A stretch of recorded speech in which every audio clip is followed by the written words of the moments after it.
रहते हैं, कई वर्ष बिता देते हैं। कई वर्ष बिताने के बाद भी हमें कुछ चीजें जो है समझ में नहीं आती किस प्रकार से करनी चाहिए वास्तव में। इसलिए बहुत ही ये महत्वपूर्ण है भक्ति में, जिसको आगे बढ़ना है उसको वैष्णव सदाचार का पालन करना बहुत ही आवश्यक है। तो आज हम लोग कुछ टॉपिक्स लेंगे। तो आज हम शुरुआत कर रहे हैं। सबसे पहले आज लोग शुरुआत करेंगे वो है मंदिर में कैसा आचरण होना चाहिए हमारा। आप सभी लोग मंदिर जाते होंगे, सभी के घर के पास में कोई ना कोई भगवान राम का, कृष्ण का, विष्णु का, कोई भी अन्य जो देवालय है, आप वहां पर जाते हो। वहां पे जाकर के हमको किस प्रकार का आचरण करना चाहिए ये हमें पता होना चाहिए। हम लोग मंदिर जाते हैं घूमने फिरने की मानसिकता को लेकर के जाते हैं अपने साथ। हम घूमने जा रहे हैं, घूमने यानी मजा करने के लिए जा रहे हैं। कोई भी धाम यात्रा में जाते हैं, तीर्थ यात्रा में जाते हैं, तो यही भाव से जाते हैं कि हाँ अभी थोड़ी छुट्टी मिली है, थोड़ा जाएंगे, घूम फिर के आएंगे, मजा करके आएंगे। भावना बहुत इंपॉर्टेंट है। किस प्रकार की भावना से हम मंदिर में जाते हैं वो बहुत ही आवश्यक है, क्योंकि भगवान कृष्ण को कहा गया भावग्राही जनार्दन। जिस प्रकार का भाव आप लेकर के जाओगे वही भाव ग्रहण करते हैं कृष्ण। और जो जिस प्रकार का भाव कृष्ण के प्रति रखता है वैसा ही भाव उसको मिलता है बाद में, है ना। कंस कैसा भाव रखता था कृष्ण के प्रति? कृष्ण को मारना चाहता था वो, कृष्ण को जो है वो कष्ट पहुंचाने के लिए, अटैक करने के लिए, ये इस तरह के भाव रखता था वो। कृष्ण को मार दूं कैसे भी करके, इस तरह का भाव कंस रखता था। तो क्या किया फिर कृष्ण ने उसके साथ में? कृष्ण ने उसको मार दिया। इसी प्रकार से गोपियां भगवान से प्रेम करती हैं, तो भगवान किस प्रकार का भाव रखते हैं गोपियों के प्रति? गोपियों को उस प्रकार का प्रेम जो है कृष्ण आदान प्रदान करते हैं उनके साथ में। माता यशोदा जो है पुत्र के रूप में जो है देखती है कृष्ण को, तो भगवान कृष्ण भी उनको वात्सल्य प्रेम जो है उस प्रकार का, जो माता और पुत्र के बीच में जो संबंध होता है उस प्रकार का आदान प्रदान देखने को मिलता है हमें। तो जिस प्रकार का संबंध हम, जिस प्रकार का भाव कृष्ण के लिए रखेंगे वो सेम चीज जो है हमको मिलने वाली है ना। जैसे मान लो अगर आप किसी व्यक्ति के प्रति द्वेष रखोगे तो वो आपसे प्रेम करेगा क्या? इस दुनिया के अंदर आप द्वेष रखोगे किसी व्यक्ति से और उससे आप सही से बात नहीं करोगे, उसको गलत शब्द बोलोगे, तो आपको रिटर्न में भी वही चीज मिलने वाली उस व्यक्ति से। तो भाव बहुत इंपॉर्टेंट है, ये मैं चीज आप लोग को बताना चाहता हूँ। जब भी हम मंदिर जाते हैं तो सबसे पहली चीज क्या है, हमें विनम्रता का भाव अपने अंदर लाने का प्रयास करना चाहिए, है ना। हम मंदिर जाते तो हाथ जोड़ते हैं ना, उसका उद्देश्य क्या है? हाथ जोड़ने के पीछे विनम्रता का भाव लाना। और सिर्फ हाथ ऐसे जोड़ रखे, आंखें इधर उधर जा रही है, ये देख रहे हैं, वो देख रहे हैं, कौन आया कौन नहीं आया। भगवान का दर्शन करने गए थे मंदिर, तो मंदिर क्यों गए थे? भगवान का दर्शन करने के लिए, और वहां पे जाकर किसी और को ही देख रहे हैं हम, है ना। भगवान पे ध्यान ही नहीं है हमारा। और दर्शन कर भी रहे हैं भगवान के, तो दर्शन कैसे करना है वो नहीं पता अपने को, और किस भावना के साथ दर्शन करना है भगवान का, ये तो बहुत दूर की बात हो जाती है। इससे सबसे महत्वपूर्ण चीज जो है पहली, जब मंदिर हम जाते हैं, विनम्रता। अंदर ये भाव रखना है कि हाँ मैं भगवान का दास हूं, भगवान मेरे स्वामी हैं। और दास स्वामी से क्या मांगता है? दास हमेशा स्वामी से उनकी सेवा मांगता है। तो सेवा मांगने के लिए हम लोग भगवान से इस प्रकार का भाव रख करके कि भगवान मैं आपका दास हूं, आप मेरे स्वामी हैं, मैं आपका सेवक हूं, कृपया करके मुझे मार्गदर्शन करिए, मैं आपका किस प्रकार से मैं आपकी सेवा कर सकता हूँ। ये भाव बहुत अच्छा भाव है ना। इस प्रकार का भाव रख करके मैं मंदिर जाना चाहिए। आप म्यूट कर दीजिए ना। हरे कृष्णा, आवाज, ये माइक बंद कर दीजिए आपका। हाँ, और ये तो देखो, ये तो मैंने बताया आपको कि किस प्रकार का भाव हमें रखना चाहिए और किस प्रकार का नहीं रखना चाहिए, ये मैं बताता हूँ आपको। आपने देखा होगा कि मंदिर में पहले के समय राजा भी दर्शन करने आते थे, और राजा जो है पालकी में आता था, हमेशा घोड़े पे आता था, उसको हमेशा 4 लोग उसको उठा करके लाते थे। पालकी में। इस प्रकार से नहीं करना। हम जब भी मंदिर आते हैं तो भगवान से ऊपर हमारा स्थान नहीं होना चाहिए, झुक करके रहना चाहिए, हमेशा नीचे, है ना। भगवान को प्रणाम करना, उस प्रकार से हमें एंट्री करना चाहिए मंदिर के अंदर। पहले होता था पालकी में लेकर के आते थे लोगों को। आज भी हम देखते जगन्नाथपुरी के अंदर जब राजा आता है तो उसको उस प्रकार से लाते हैं, लेकिन राजा क्या करता है, राजा फिर वहां से उतरता है विनम्रता पूर्वक, वो जो है खुद चल करके जाता है भगवान के रथ के पास में और झाड़ू लगाता है वहां पर। इस प्रकार का आचरण प्रस्तुत करते हैं जगन्नाथपुरी के राजा जो होते हैं वो। तो ये पहली चीज है। तो सबसे पहली चीज विनम्रता का भाव। मंदिर जाते हैं तो सबसे पहले आप लोग लिखेंगे तो बहुत अच्छा रहेगा, आपको लंबे समय तक याद रहेंगी चीजें। दूसरी चीज क्या है, प्रणाम करना। जब भी हम मंदिर जाते हैं तो क्या करना चाहिए, प्रणाम करना चाहिए। प्रणाम करने की भी पद्धति है। अब प्रणाम करना ही नहीं आता अपने को, कैसे प्रणाम करना चाहिए वही नहीं पता, तो इसलिए हमें ये सीखना पड़ेगा प्रणाम कैसे करते हैं भगवान को। उसके तरीका है एक। सबसे पहले हम क्या करते हैं ना, जैसे ही हम मंदिर जाते हैं तो मंदिर में जैसे ही हम लोग प्रवेश करते हैं, सबसे पहले हम लोग पंचांग प्रणाम करते हैं। किसको करते हैं, वैष्णवों को प्रणाम करते हैं सबसे पहले। मंदिर में जो भी अन्य भक्त आए ना, तो भक्तों को पहले प्रणाम करा जाता है। तो जैसे ही आप मंदिर के गेट पे पहुंचे तो पंचांग प्रणाम किसको बोलते हैं, 5 अंग जो है हमारे शरीर के वो जमीन पे टच होते हैं, उसको पंचांग प्रणाम कहते हैं। 5 अंग कौन से, 2 आपके घुटने, 2 आपके हाथ और आपका सर। ये 5 अंग जमीन पे टच होने चाहिए। आपने देखा है ना पंचांग प्रणाम, मैं आपको फोटो भेज दूंगा बाद में। पंचांग प्रणाम जब करते हैं ना तो दोनों हाथ जमीन पे होने चाहिए। एक हाथ से प्रणाम नहीं करना चाहिए कभी भी, वो गलत तरीका है ना। एक हाथ जो है वो ऐसे पीछे कर रहा हुआ है या फिर एक हाथ में कुछ पकड़ के रखा है हमने, नहीं, दोनों हाथ नीचे होने चाहिए। अगर हाथ में भी कुछ ले रखा है ना तो दोनों हाथ में पकड़ के दोनों हाथ नीचे टच होना चाहिए। पंचांग प्रणाम का अर्थ क्या है वास्तव में, 5 अंग जमीन पे टच हो।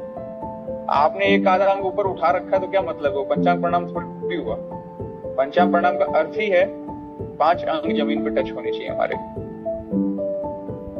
और वैष्णव को किसको प्रणाम कर रहे हैं ये भी पता है होना चाहिए हमको।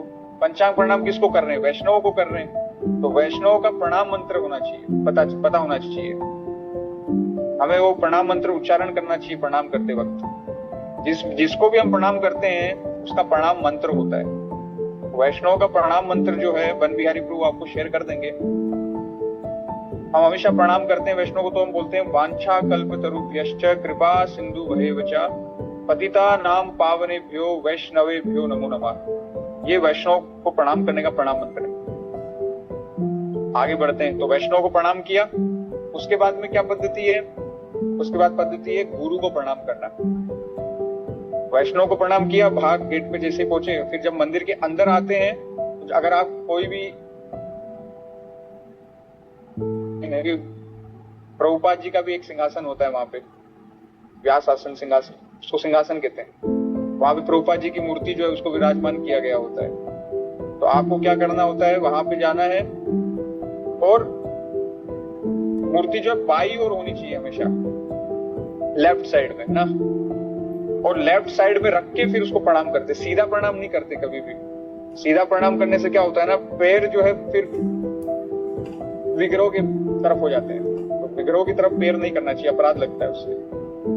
तो आप में से कोई इस्कॉन मंदिर गए हैं तो आप बहुत अच्छे से समझ पाएंगे मेरी बात को क्लियरली। बाई और प्रभुपाद जी का विग्रह होना चाहिए और फिर अष्टांग प्रणाम करना है। एक तो होता है पंचांग प्रणाम, एक होता है अष्टांग प्रणाम। अष्टांग प्रणाम करना चाहिए जिसमें 8 अंग हमारे जो शरीर के वो जमीन पे स्पर्श होते हैं। 2 आपके पैर, घुटने, 2 घुटने, फिर छाती, 2 हाथ और सर, ये टोटल 8 इस प्रकार से। उसके बाद हम लोग जो है भगवान को प्रणाम करते हैं। भगवान को प्रणाम सेम इसी पद्धति से प्रणाम करना है, बाईं ओर होना चाहिए। आपने देखा होगा इस्कॉन मंदिर में आप देखते हो कि वो सीधा प्रणाम नहीं करते हैं, वो ऐसे इस तरफ है ना, जैसे मान लो ऐसे। एक तो होता है सीधा प्रणाम करना, है ना, ये मेरा फेस है और मैं इसको सीधा प्रणाम कर रहा हूँ, लेकिन सीधा नहीं करते, ऐसे ऐसे इस तरीके से करते, लेफ्ट साइड में करते हैं, लेफ्ट साइड में रखते हैं हमेशा। जो विग्रह होता है लेफ्ट साइड में होता है हमारे शरीर के। उस तरीके से प्रणाम करना है, अष्टांग प्रणाम। ये होगी प्रणाम करने की पद्धति। तो मोटा मोटी मैं आपको ये बताना चाहता हूँ, मंदिर में जब आते हैं तो सबसे पहले विनम्रता का भाव होना चाहिए, है ना। सेवक का भाव लेकर के हमें जो मंदिर में आना चाहिए, सबको प्रणाम करना चाहिए, वैष्णव को प्रणाम करना चाहिए, वहां पे जो आचार्य है, गुरु है, उनको प्रणाम करना चाहिए, दंडवत प्रणाम करना चाहिए पूरा। फिर विग्रहों को प्रणाम करना चाहिए, जो भगवान के जो अच्छे विग्रह हैं उनको फिर प्रणाम करना चाहिए हमें। और प्रणाम मंत्र बोलना बहुत, मतलब जिसको भी आप प्रणाम कर रहे हैं, जिस पर्सनालिटी को आप प्रणाम कर रहे हैं, उनका प्रणाम मंत्र याद हो तो ये बहुत श्रेष्ठ है, अच्छा है। तो ये प्रणाम करने का तरीका बताया मैंने आपको। जिसको इसमें कोई भी संशय है, डाउट है, आखिरी में आप मुझे पूछ सकते हैं। आपको हम लोग फोटो भी शेयर कर देंगे ग्रुप में। अष्टांग प्रणाम किस प्रकार से किया जाता है, पंचांग प्रणाम किस प्रकार से किया जाता है, और प्रणाम मंत्र क्या क्या है वो भी आपको हम शेयर कर देंगे। और ऐसा लगेगा आप लोग को पहली बार कि अरे क्या सब चीजें जो डिफिकल्ट लग रही है थोड़ी, कैसे करेंगे, लेकिन अभ्यास से ही होता है। हम लोग भी जब शुरू शुरू में सीखे थे तो नहीं आता था हम लोग को। अभ्यास करते करते करते कई वर्षों तक अभ्यास करते हैं तब आ जाता है। और सबसे श्रेष्ठ होता है कि आप भक्तों के बीच में जब रहते हैं, भक्तों को देख करके सीखते हैं तो भी जल्दी सीख जाते हैं। अब बात करते हैं कि जब भगवान को प्रणाम करते हैं तो उसके बाद दर्शन कैसे करना है भगवान का, है ना। भगवान को दर्शन जो है, हम लोग को पता ही नहीं भगवान का दर्शन किस प्रकार से किया जाता है, क्योंकि कभी सिखाया नहीं किसी ने। भगवान का दर्शन हम कैसे करते हैं, जाते हैं भगवान को सीधा देखते हैं, चेहरे को देखते हैं ना सीधा। हम में से अक्सर जिनको नहीं पता है भगवान का दर्शन कैसे किया जाता है, हम लोग क्या करते हैं, डायरेक्ट चेहरे को देखते हैं भगवान के, और बस। और कुछ लोग देखते भी नहीं है, कुछ लोग क्या करते हैं, आंख बंद कर लेते हैं जाकर के और अपना वो चालू कर देते हैं, सुख संपत्ति घर आवे कष्ट मिटे तन का। अंदर से वो भगवान से मांग रहे हैं, मेरे को सुख दे दो, संपत्ति दे दो। जिसके बच्चा नहीं हो रहा वो बोलता है मेरे को बच्चा, भगवान बच्चा, मेरे को संतान दे दो, कोई पैसा दे दो, ये दे दो, वो दे दो। अपनी डिमांड्स जो है भगवान के सामने आंख बंद करके खड़े हो जाते हैं, बड़ा बड़ा बड़ा बड़ा बड़ा चालू हो जाते हैं वो, और फिर ऐसे देख करके फटाफट भाग जाते हैं वहां से। आंख बंद नहीं करते भगवान के सामने जाते तो। जब कोई गलत चीज देखते हैं तब तो आंख खुल जाती है व्यक्ति की, ऐसे बाहर निकल जाती है। तो भगवान को जब देख रहे हो तो आंख नहीं बंद करना है, भगवान का दर्शन करना है। और किस प्रकार से दर्शन करना है भगवान का, उसकी एक पद्धति है। सबसे पहले हम लोग क्या करते हैं, जैसे भगवान का विग्रह को जब हम देखते हैं तो भगवान के चरणों का, चरण कमल भगवान के, उसका दर्शन करते हैं। तो जब भी आप मंदिर जाएंगे तो भगवान के चरण कमल जो है वहां से शुरुआत करनी, नीचे से ऊपर जाना है। हम क्या करते हैं, चेहरा देखते हैं सिर्फ भगवान का, चले जाते हैं। शुरुआत कहां से करनी दर्शन की, भगवान के चरण कमल को सबसे पहले देखना है, उस पर ध्यान करना है, अच्छे से उसको दर्शन करना है। फिर भगवान की जो ऊपर का जो, फिर धीरे धीरे ऊपर की तरफ जाना है आपको, है ना। भगवान के वक्ष स्थल, भगवान का मुखमंडल, है ना। फिर ऐसे अच्छे से देखना है पूरा, नीचे से ऊपर की तरफ जो। अच्छा, इससे शास्त्र कहते हैं कि इस प्रकार से अगर कोई दर्शन करता है ना, ध्यान पूर्वक भगवान के चरण कमल से लेकर के भगवान के मुखमंडल तक क्रम के साथ में नीचे से ऊपर, इस तरीके से एक एक अंग को भगवान को देखता है, उससे हमारी बुद्धि का शुद्धिकरण होता है, हमारी बुद्धि शुद्ध होती है उससे। वास्तव में सनातन धर्म जो है उसमें जो भी एक्टिविटी हम लोग करते हैं, हर कार्य के पीछे जो है विज्ञान छिपा है। बस फर्क यही कि हम लोग को उसको जानने की आवश्यकता है। हर चीज के पीछे एक वैज्ञानिक पद्धति है। घंटी क्यों बजाते हैं, 7 बार ही, ये क्या बोलते हैं, 7 बार क्यों घुमाते हैं आरती, हर चीज के पीछे एक विज्ञान है, हमें जानना चाहिए उसको। इसलिए दर्शन कैसे करना है मैं आपको बता रहा था। चरण कमल से शुरू करना है, मुखमंडल तक अच्छे से भगवान का हम लोग को दर्शन करना है, ठीक है। और मैंने बताया शास्त्र कहते हैं कि बुद्धि शुद्ध होती है इससे, बहुत अच्छा तरीका है। आगे बढ़ते हैं। तो ये तो हो गया, अब भगवान का दर्शन किया हमने। अब बात आती मंदिर में बैठना कैसे, बैठने का तरीका बता रहे हैं यहाँ पे। देखो बैठने का तरीका क्या है, मंदिर में जाकर के कभी भी है ना, आप किसी भी मंदिर में जाए ना, एक चीज का ध्यान रखना, सिर्फ अंदर गए, विग्रह का दर्शन बराबर नहीं, मतलब सिर्फ देख करके उसको बस बाहर चले गए, ऐसे नहीं करना चाहिए। मंदिर जो है उसको, जो आध्यात्मिक ज्ञान जो है, जो मंदिर क्यों बनाते थे पहले लोग, जहां आध्यात्मिक ज्ञान मिलता है, तो वहां पे मंदिर के अंदर जो है साधु पुरुष सब वहां पे होते थे, साधु लोग होते थे, उनसे श्रवण करते थे हम, वो भगवान के विषय में हमें कुछ बताते थे, जीवन के विषय में जो है, जीवन को कैसे जीना है भगवान की सेवा करते हुए, उसके बारे में हम लोग को शिक्षा प्रदान देते। ये हेतु था एक्चुअली मंदिर में जाने का, भगवान का विग्रह का दर्शन करना, जिससे आपकी बुद्धि शुद्ध हो, और दिव्य ज्ञान जो है वहां गुरु और जो भी वहां पे जो साधु है, वैष्णव है, वो आपको ज्ञान देते थे, जिससे जो है फिर कैसे जीवन को जीना है वो हम लोग को समझ में आता था।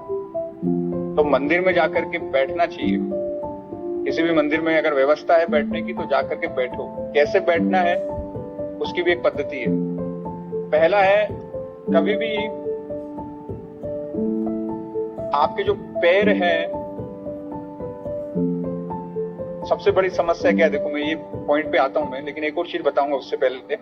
सबसे बड़ी समस्या क्या है ना, जैसे मैं आचरण की बात कर रहे हैं ना, हम लोग वैष्णव सदाचार की बात कर रहे हैं, सबसे बड़ी समस्या है कि हम लोग को कौन से कपड़े पहनने चाहिए यही नहीं पता है। मंदिर में जाने के लिए कौन से कपड़ा पहनना चाहिए यही नहीं पता, लोग चड्डे में जाते हैं, वो हाफ वो निक्कर पहन करके मंदिर के अंदर दर्शन के लिए जा रहे हैं। अरे भैया तुम मंदिर में दर्शन करने आए हो, टेनिस खेलने के लिए आए हो, है ना, कुछ पता ही नहीं है, चड्डा पहन करके मंदिर में जा रहे हो। अरे अपने जो अंग है, कपड़ा क्यों पहनता है व्यक्ति, अपने अंग को ढकने के लिए पहनता है ना। अब मैं आपको जो बताने जा रहा हूं कि जब भी बैठते हैं भगवान के समक्ष, तो अपना जो पैर है वो पैर दिखना नहीं चाहिए, मतलब वो भगवान की तरफ नहीं होना चाहिए वो पैर। भगवान की तरफ पैर करना एक अलग चीज है कि डायरेक्ट पैर आप दिखा रहे हो भगवान को, है ना, पैर फैला करके भगवान के सामने पैर फैला करके बैठ रहे हो, ये तो एक अलग चीज हो गई। मैं तो बोल रहा हूँ पैर दिखना ही नहीं चाहिए भगवान को। अब आप चड्डा पहन करके कोई गया है मान लो मंदिर में, तो दिखेगा ही ना, कहाँ छिपेगा वो पैर, पैर तो दिखेगा ही उसका। इवन तो जो जीन्स पैंट पहन करके जाते हैं, लोअर पहन के जाते हैं, पैर दिखेगा उनका। इसलिए सही पद्धति क्या है, धोती कुर्ता पहन करके जाना मंदिर में। तब भी मंदिर में जाओ धोती पहन करके जाना चाहिए। ये वास्तव में वैदिक पद्धति है। हम हमारी संस्कृति को भूल चुके हैं एकदम। जो धोती कुर्ता पहनता है उसको हम कैसा हम लोग सोच करके बैठ गए हैं आजकल, ये तो पिछड़े लोगों की संस्कृति है। इस प्रकार की मानसिकता हम लोग की हो गई है। ये धोती कुर्ता जो है ना, ये हमारे बाप दादा पहनते थे। ये सनातन धर्म और ये जो है हमारे हिंदुस्तान जिसको बोलते हैं, हिंदुओं की जो पद्धति है, सनातन धर्म का पालन करने वालों जो लोग थे, उनकी वेशभूषा है ये। आज आप दूसरे कल्चर में जाकर के देखिए, मुस्लिम लोग जो है देखो उनकी पोशाक पहनते हैं, गर्व से पहनते हैं वो लोग। अंग्रेज लोग अपनी सूट बूट टाई जो है गर्व से पहनते हैं वो। अलग अलग क्षेत्र में जाइए आप, दुनिया के अंदर जो है लोग अपनी संस्कृति का बढ़ चढ़ करके पालन करते हैं। लेकिन जब बात आती है हिंदुस्तान की, हिंदुओं की जब बात आती है, तो हम लोग जो है शर्म आती है, हम लोगों को धोती कुर्ता पहनने में शर्म आती है हमें। ये इतना बड़ा दुर्भाग्य है हमारा। अगर धोती कुर्ता कोई पहन लेता है तो सब बोल देते हैं, अरे पंडित जी कहाँ से आ गए, पंडित जी कहाँ से आ गए। ये हालत है। ऐसी विचारधारा को सुधारने की आवश्यकता है हमें। अगर धोती कुर्ता अगर हम नहीं पहनेंगे तो कौन पहनेगा। इसलिए हर एक भारतीय का कर्तव्य है, एटलीस्ट मंदिर जाओ तो धोती कुर्ता पहन के जाओ।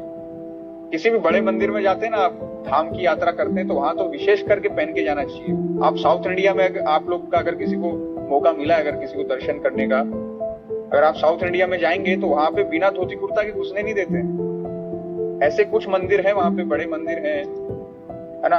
एक केरला में एक मंदिर है, वहां पे घुसने नहीं देते अंदर, बिना धोती कुर्ते वाले को एंट्री नहीं है, धोती पहनाते हैं वहां पे। आप हमारे मायापुर के मंदिर में जाएंगे इस्कॉन के, वहां पे बिना धोती कुर्ता के अंदर नहीं जाता कोई, धोती पहन के जाना पड़ता है। तो सभी मंदिरों को भी एक ये कार्य करने की आवश्यकता है कि बिना धोती कुर्ते वालों को घुसाओ ही मत अंदर। लेकिन क्या कर सकते हैं, अभी आजकल का माहौल इस प्रकार का है कि ऐसा नियम बना भी देंगे सारे मंदिर में तो लोग मंदिर में आना बंद कर देंगे, ऐसी बुरी हालत है हमारी।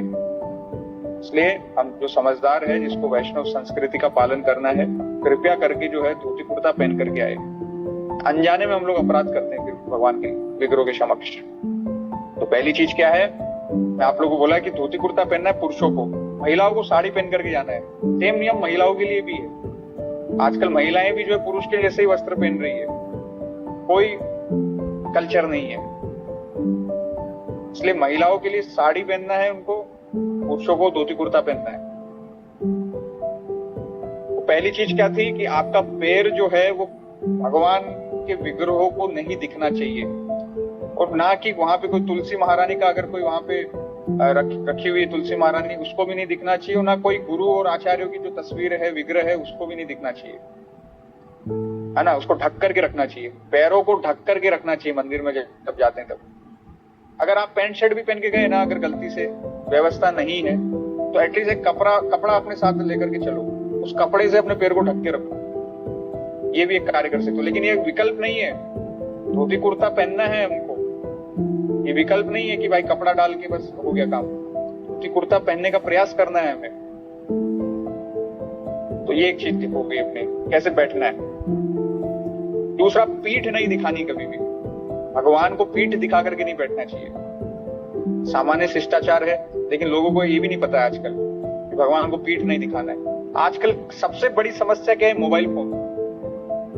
सेल्फी खींचेंगे जाकर के लोग, भगवान के साथ में सेल्फी खींच रहे हैं। अरे मूर्ख लोग हैं ये सब लोग, इन लोग को पता ही नहीं कि क्या करने गए, मंदिर में सेल्फी खींचने गए हो क्या। भगवान का दर्शन सामने से किया जाता है, जाकर के भगवान को पीठ दिखाते हैं और वहां सेल्फियां खींच रहे हैं भगवान के सामने। इसलिए इस प्रकार का कार्य कभी नहीं करना है। आप भगवान के साथ सेल्फी खिंचा करके क्या साबित करना चाहते हैं? अब भगवान आपके साथ सेल्फी खिंचाने के लिए आए हैं मंदिर में, ये सेल्फियां खींचते थे हमारे पूर्वज। इस प्रकार का कार्य हमें कभी भी नहीं करना है कि भगवान की सेल्फियां खींच रहे हैं हम लोग साथ में जाकर। भगवान को पीठ नहीं दिखानी कभी भी। मतलब पहले पीठ दिखाते थे तो उसको अपराध माना जाता था, आजकल क्या स्तर हो गया है, मतलब सेल्फियां खींच रहे जाकर के, मतलब अलग लेवल पे ले गए उस चीज को। इतना पतन हो गया संस्कृति का। ये एक चीज का हमें जरूर ध्यान रखना चाहिए, सेल्फियां नहीं। दूसरा, जब भी हम बैठते हैं भगवान के विग्रहों के सामने, तो अपना घुटना पकड़ के नहीं बैठना चाहिए। कई बार होता है लोग घुटना पकड़ के बैठ जाते हैं, है ना, पैर के जो तलवे होते हैं उसको पकड़ के कुंडली कर रहे हैं उसके अंदर, टेढ़े मेढ़े होकर के बैठे हो। नहीं, ऐसे नहीं बैठना है। पद्मासन में, जैसे भी सुखासन के अंदर जिस तरीके से आप अच्छे से बैठ सकते हो कंफर्टेबली, पैर ढक करके भगवान के समक्ष सामने सीधा हमें बैठने का प्रयास करना चाहिए।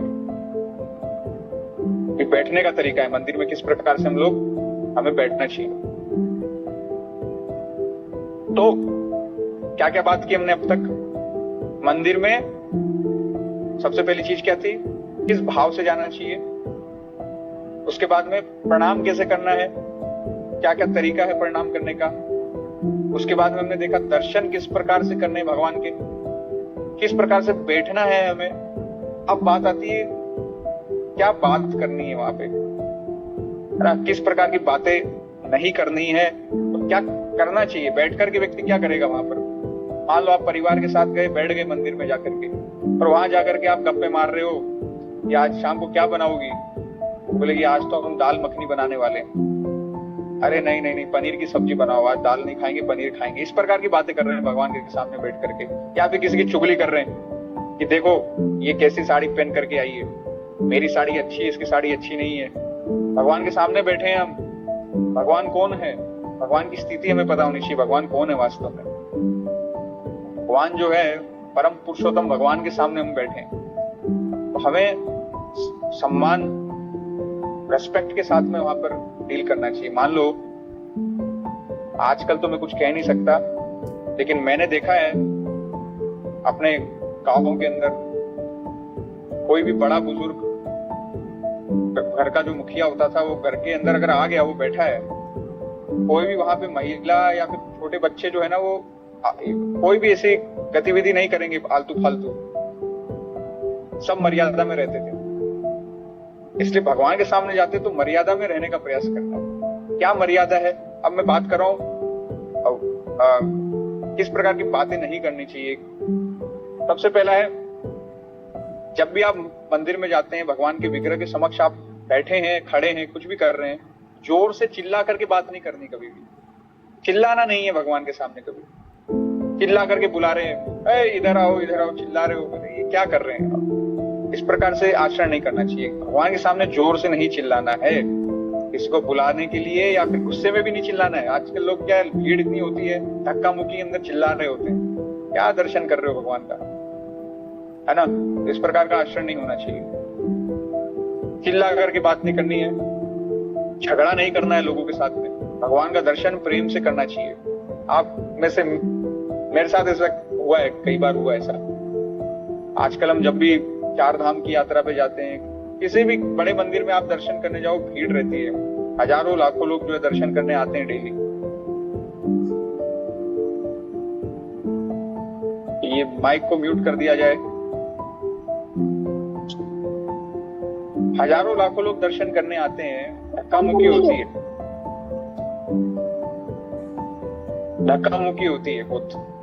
हमें एटलीस्ट हमें नहीं करना चाहिए इस प्रकार से, किसी को धक्का नहीं मारना चाहिए।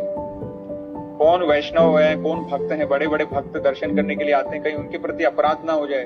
भगवान खुश होंगे क्या? हम गए थे वहां पे भगवान का दर्शन करने के लिए, धाम में अपना कल्याण करने के लिए, और हम अपना कल्याण करके आ गए वहां पे, लोगों के प्रति अपराध करके, झगड़ा करके। इस प्रकार से कभी भी नहीं करना चाहिए। मंदिर जाते हैं अच्छे भाव से जाना चाहिए। इसलिए मैंने बोला ना, सबसे पहले शुरुआत ही हमने कहां से की? विनम्रता से। कोई भी व्यक्ति जब विनम्र होगा तो झगड़ा नहीं करेगा। हमें झगड़ा नहीं करना है। सामने वाले व्यक्ति को हम कुछ नहीं कर सकते, वो झगड़ रहा है तो हम उसको वहां ज्ञान नहीं देंगे, तो हम पे चढ़ जाएगा व्यक्ति, हमसे झगड़ने लग जाएगा। हमें अपना देखना है, किसी झगड़ा नहीं करना, किसी को डांटना नहीं है। कई लोग होते हैं वो अपने पत्नी को, बच्चों को जो डांट रहे होते हैं, या किसी अन्य व्यक्ति को डांट रहे होते हैं। नहीं डांटना चाहिए। भगवान का दर्शन कर रहे हो ना, उस समय डांट नहीं लगानी चाहिए किसी को। किसी के साथ गलत तरीके से बात नहीं करनी, गुस्से में बात नहीं करनी है। यहां तक कि किसी को भगवान के सामने जब जाते हैं ना, तो किसी का बखान भी नहीं करना चाहिए भगवान के सामने। क्योंकि आप भगवान के सामने खड़े हो, भगवान के सामने किसी का बखान कर रहे हो, मतलब कैसा लगेगा आपको? जैसे मान लो आप नरेंद्र मोदी से मिलने के लिए गए और नरेंद्र मोदी के सामने आप खड़े हो, और आप मान लो एक कुत्ते को पालते हो, किसी को मान लो, नरेंद्र मोदी के सामने जाकर के अपने कुत्ते का बखान कर रहे हो कि मेरा कुत्ता इतना अच्छा है, मैं जब आता हूं तो दूध खिलाता है, मेरा कहना मानता है ना? क्या कर रहे हैं? मतलब समझ सकते हैं ना? कोई श्रेष्ठ व्यक्ति खड़ा है, उसके सामने आप निम्न व्यक्ति की जो है आप गुणगान कर रहे हो, तो वो अच्छा नहीं है, सही आचरण नहीं है। तो भगवान के सामने ना तो किसी को, मैंने बताया कि कोई झगड़ा नहीं, कोई चिल्लाना नहीं, और किसी का गुणगान भी नहीं करना चाहिए। कई बार गुणगान कैसे करते हैं? मंदिर में गए, अरे ये ड्रेस कहाँ से लेकर के आए, इतनी सुंदर ड्रेस, आप बहुत अच्छे लग रहे हो आज, ये बहुत सुंदर ड्रेस पहन के आए हो। भगवान के सामने खड़े हैं और इस प्रकार की बातें कर रहे हैं, है ना? तो इस चीज से बचना चाहिए। आगे बढ़ते हैं। और कोई भी गलत शब्द नहीं बोलना चाहिए कभी भी। भगवान के विग्रह के समक्ष जब हम खड़े हो तो गाली वगैरह नहीं बकना चाहिए, और कोई भी खराब शब्द, घटिया शब्द जो है उसका हमें कभी भी जो है इस्तेमाल नहीं करना चाहिए भगवान के सामने जब खड़े हो। इसका भी हमें ध्यान रखना चाहिए। ये भी एक मर्यादा है वैष्णव की, कोई भी गलत शब्द नहीं बोलना है। और किसी देवी देवता का अपमान नहीं करना। उसके बाद में कोई भी फालतू बातें नहीं करनी, आलतू फालतू। मंदिर गए हैं, जाकर के पूछ रहे क्रिकेट में स्कोर क्या हो रहा है, कितना पाकिस्तान ने कितने रन बना लिए, इंडिया कितने रन बन गए। इस